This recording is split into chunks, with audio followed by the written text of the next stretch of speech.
Aujourd'hui, je vais vous montrer comment créer des banderoles. Donc, il y a différentes façons de le faire et je vais aussi vous donner un petit truc pour faire des pointes parfaites si vous n'avez pas une découpe de Big Shot.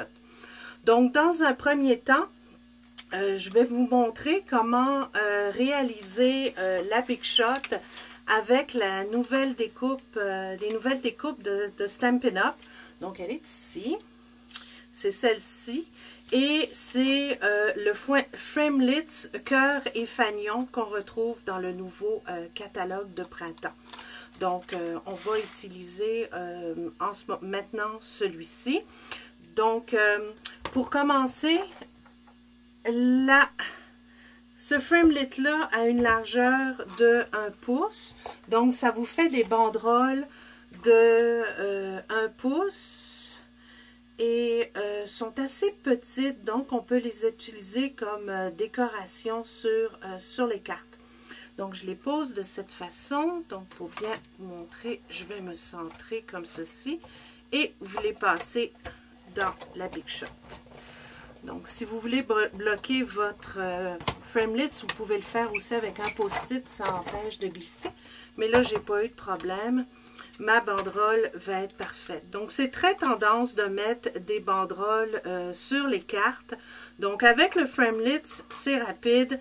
On le découpe et voilà ce que ça donne. Donc, ça donne cette longueur-là. Donc, je vais vous le dire tout de suite. Au niveau de la longueur, c'est 2 pouces. Donc, ça vous fait une petite banderole de 2 pouces par 1 pouce avec ceci. Si, par exemple, vous voulez faire la même largeur, mais le faire un peu plus long pour mettre sur votre carte. Donc, je vais vous montrer comment faire. J'ai déjà préparé mon papier. Donc, c'est le nouveau papier design Rue des Sycomores qui est disponible gratuitement pendant la Celebration. Avec tout achat de 60 $, vous pouvez l'obtenir. Donc, si vous voulez faire une banderole comme j'ai fait tout à l'heure, mais que vous voulez la faire plus longue, donc le moyen le plus facile, c'est de le passer comme ceci. Pour éviter que ça coupe, vous placez au bout pour ne pas gaspiller le papier. On le passe comme ça. Donc, voyez-vous, je le mets à l'extérieur ici de la découpe. Je vais me rapprocher un tout petit peu pour que vous puissiez bien voir comment je l'ai placé et mieux me centrer. Donc, si je me plante, voilà. Donc, voyez-vous, je l'ai pris comme ceci. Oups, ça s'est pris dedans. Et vous le passez comme ça pour que les pointes se découpent, mais qu'ici, ça ne se découpe pas. Et après ça, vous pouvez ajuster la longueur que vous voulez. Donc, ça peut être fait sur une page de scrapbooking, sur une carte. On choisit après ça la longueur comme on veut. Je vous ai parlé tout à l'heure qu'on peut mettre un post-it. Donc, oui, voyez-vous, je prends mon petit post-it et je bloque comme ceci mon framelit sur ma plaque d'acrylique. Je vais reculer un petit peu. Et là, je vais le passer dans la Big Shot, comme on fait d'habitude. Donc, c'est le même principe. Mais l'avantage, c'est juste les pointes, finalement, qui vont se découper. Donc, voilà. Donc, on le reprend comme ça. J'enlève mon petit post-it que je peux réutiliser une autre fois. Et voyez-vous, on a une jolie banderole qui est parfaitement découpée, mais ça me permet d'avoir un morceau complètement entier. Donc, ça, c'est une possibilité. Si vous n'avez pas ce framelit-là, je vais vous donner un petit truc sans la Big Shot. Des fois, on est pressé et on veut faire une banderole rapidement.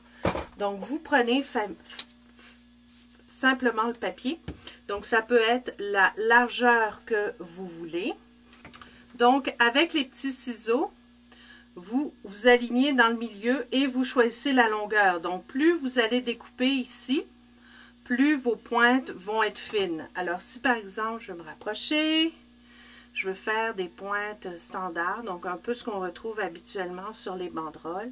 Donc, vous alignez bien dans le milieu, vous découpez comme ceci, et après, à partir des coins, vous allez rejoindre jusqu'au bout de la découpe du milieu. Et voilà, ça vous fait des super banderoles rapido presto que vous pouvez utiliser sur vos cartes. Donc, voyez-vous, celle-là, Pour cette carte-là, c'est ce petit système que j'ai, ce petit moyen que j'ai utilisé avec simplement les ciseaux. Ça a été très, très rapide. Je les ai superposés. Vous les collez sur le haut pour laisser le bas un petit peu en l'air pour donner un petit effet de dimension, comme si c'était des bandes de tissu qui volaient au vent. Et voilà, vous avez une super carte et vous pouvez utiliser toutes sortes de papiers pour réaliser vos banderoles. Alors, merci d'avoir visité le jardin de papier, d'avoir visionné ce vidéo. Donc, je vous souhaite de très belles créations. Merci de votre visite et à très bientôt.